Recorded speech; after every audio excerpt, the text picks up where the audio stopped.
Okay, we're back.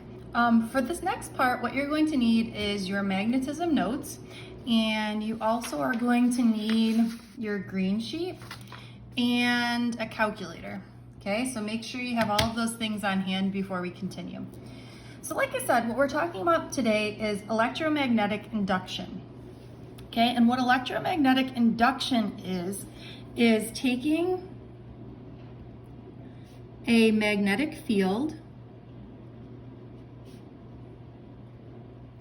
and producing current from it.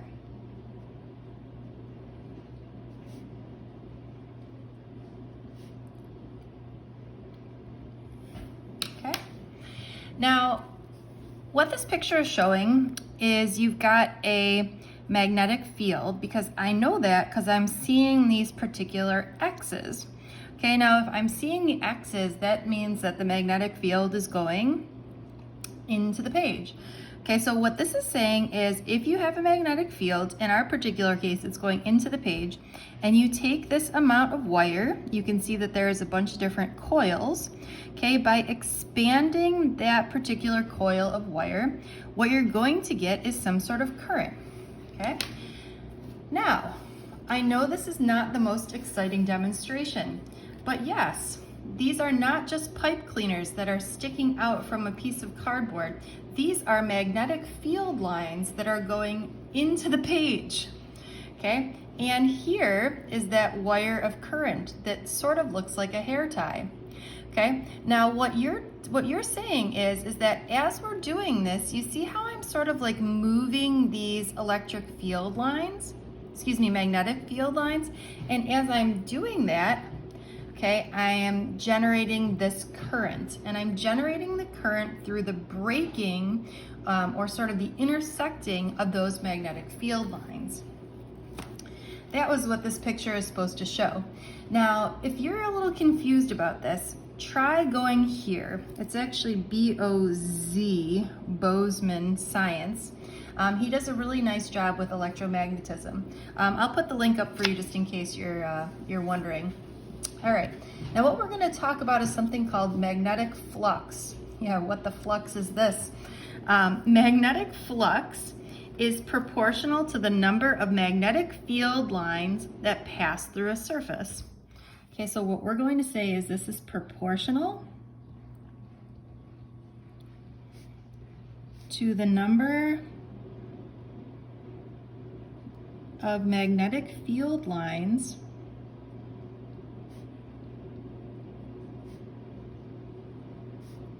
that pass through a surface.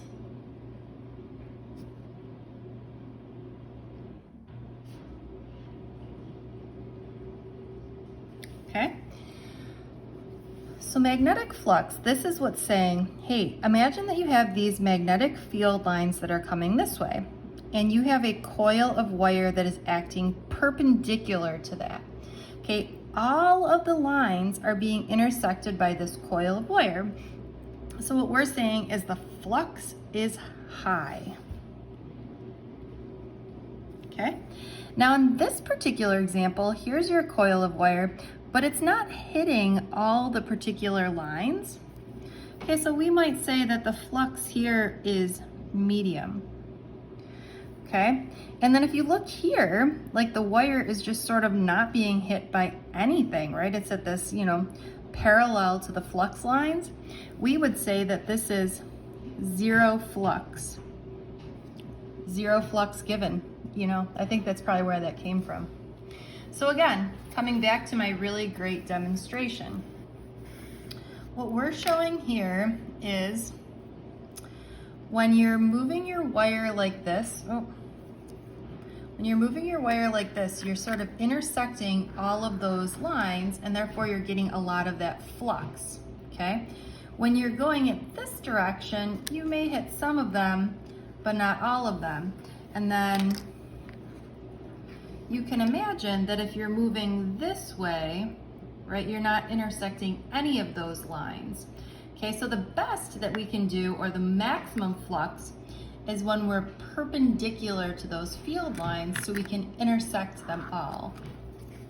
I hope that makes sense. And good news, there's an equation. And the equation says phi equals B perpendicular times A. Okay, now this phi, this is the magnetic flux. Okay, and it has a really cool unit, and the unit is Webers, or WB. And again, B is the magnetic field, which is measured in Teslas, and A is our area. Okay, that's the area that's being intersected here. So on our green sheet, let's go ahead and put this equation. And this equation is that phi is equal to B perpendicular times A. And remember that perpendicular there is because that's where we can get the maximum, okay? You'll only see in this particular class where we're perpendicular. If you go on and study physics further, then you might see where you have to actually calculate that. All right, the one thing I wanted to add here is that phi, this is the magnetic flux. Again, in Webers. Okay, and you might want to add in that A is equal to the area. Okay, and we'll use this in a problem in just a second.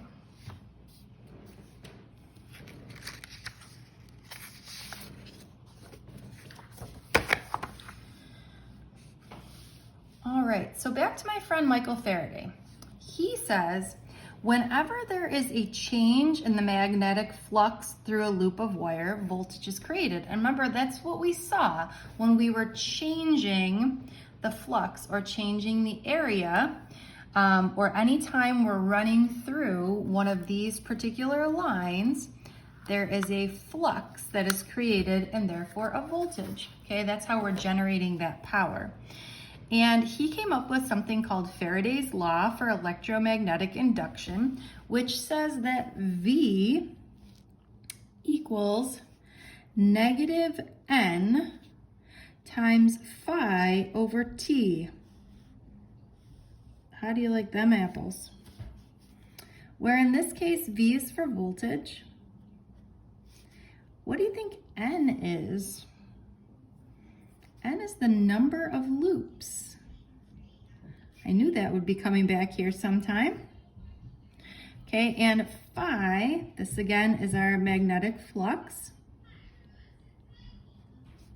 And T is our time. Okay, which is just saying that, hey, if it takes you a long amount of time for you to go back and forth through that coil, then you're not going to get a lot of voltage generated. And to me, that makes a lot of sense. Okay, now what about the negative sign here? Well, that's just telling us the direction. So a lot of times we can really just sort of ignore this, but we're going to put it in there just because we're good physics students. All right, so let's put this on our sheet and then we'll do some problems. So here we go. Good news too. This is the last one that we have. All right, so we've got V equals negative N phi over T. And again, we've got, this is capital V, and this is voltage. And we said N is the number of loops.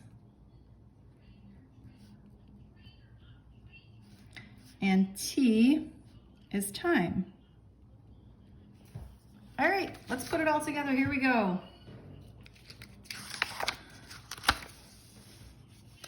So this example problem says, a coil of wire consists of 20 loops of wire. Each loop has an area of 1.5 times 10 to the negative 3 meters squared. The magnetic field changes, who wrote this problem? So sorry. From 0 teslas to 0.05 teslas in 0.1 seconds. What is the voltage in the wire during this time? All right, so here we go. So let's write down what we have. Well, if we go right through here, let's start out with N is 20 because I have 20 loops of wire. This one is telling me that each loop has an area of 1.5 times 10 to the negative 3. The magnetic field changes from 0 to 0.05 Teslas. So this is my magnetic field in a time of 0.1 seconds. It wants to know what is the voltage in the wire during this time. Well, I'm going to try this equation that V equals negative N phi over T. I think you're probably seeing what I'm seeing here, that we got a little problem. We don't have phi.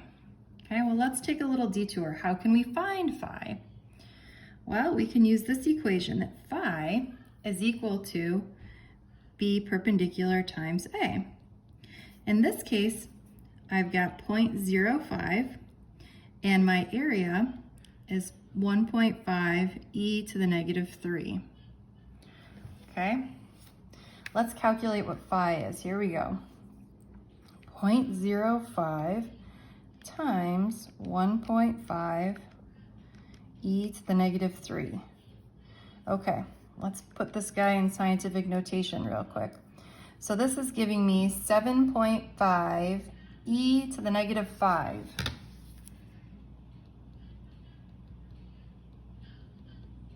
Okay, and again, do you remember the units on this? I hope you're saying Webers. All right, now back up here. So now we've got negative n, which is 20. That's the number of loops that we have. Our phi is this 7.5 e to the negative 5. And we're dividing by our time, which is 0.1. So let's calculate.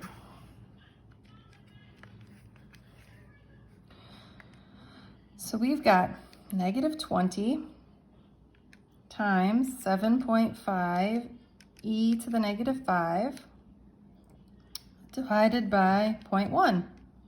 Okay, and I am getting a voltage of negative 0.15.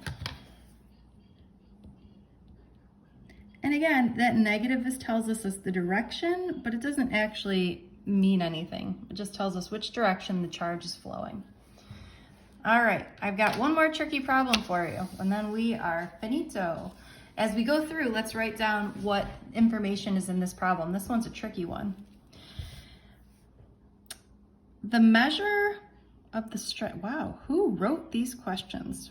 Let's pretend this is they. They measure, oh, this must be 2. How about this? To measure the strength of an electromagnet, you use a circular coil of wire with a radius of 0.13 meters. And again, if I'm going too fast, please go ahead and stop. And with 35 loops. The coil has a resistance of 5 ohms. Haven't seen that in a while. And is connected to an ammeter. As the strength of the electromagnet is reduced to 0 over 2 seconds, a steady current of 90 milliamps flows in the coil. Okay, so milliamps. Remember, this is current. Okay, so here we go. So this is 90 milliamps. Now, milli means 10 to the negative 3, right? So this really needs to be divided by 1,000, or if we divide this by 1,000, we really get 0.09 amps. It wants to know what is the magnetic field strength in this particular electromagnet. So we're looking for B. All right, now we've got a bunch of stuff here, but I'm not really sure where we want to start. Any thoughts as to where we could start or where we could even finish? I don't know. Now, if I look here at my green sheet, I got a couple of equations here that have B in there. So let's figure out which one would work. Now this one here, the problem is it's not a long current carrying wire. So since it's not a long wire, I can't use this one. So this is for only long, straight wire. Okay. I don't have the force, so those two are sort of out. So I'm stuck with these two that we just learned. Okay. So if I have B, and I want to find this B. Okay. Do I have the area? No, but I could probably find it because it told me it was a circle. Do I have the flux? No, but I could probably find it because I have this equation. So let's go ahead and start, okay? Let's see if we can concentrate on finding the flux and on finding the area, and then we'll go back and use that equation as the piece de la résistance. So here we go. So first thing, let's go ahead and use the equation V equals negative N phi over T, okay? Oh, I don't have V. Well, we can look back and we can use one of our favorite equations from the last unit, this V equals IR, to find V. So here we go. We use V equals IR. The voltage is equal to the current, which is 0.09, times the resistance. 0.09 times 5 gives me 0.45. If I take this, now we can bring it over here, and we get 0.45 equals negative N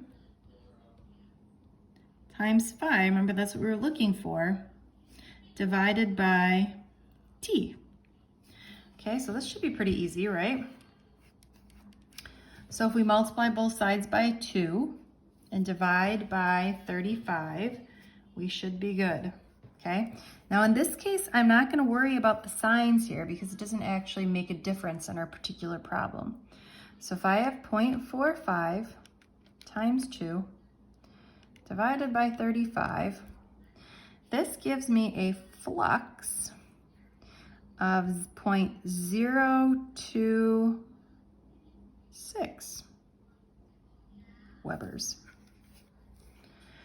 All right, so we would be in business if, okay, so remember we're trying to head to this equation here, that phi is equal to B times A, if we knew the area. Okay, so before we get there, let's take a quick detour. This particular wire is in a circular loop. Okay, so how do I find the area of a circle? Well, the area of a circle is equal to pi r squared.